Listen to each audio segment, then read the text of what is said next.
You have finished. Sorry. Are you ready? You have to stay by them. Who is talking? Is it chairman? We were called for the meeting, so why you started yesterday? What is the outcome of the meeting today? The outcome of today's meeting is that, to the glory of God, we have been able to resolve the differences that has been causing our party some headache within the National Working Committee.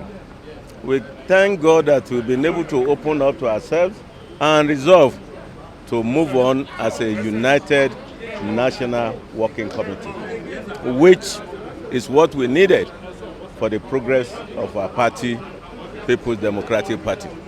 What are the issues resolved, sir?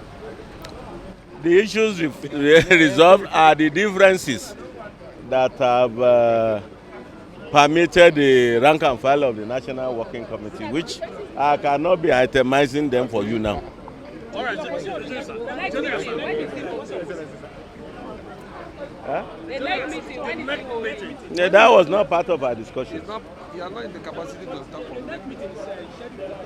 I said it was not part of our discussion, and I'm not in position to talk about next meeting. I'm the chairman, National Reconciliation Committee. There were differences in the National Working Committee, and that I've done. My job is finished. Thank you very much.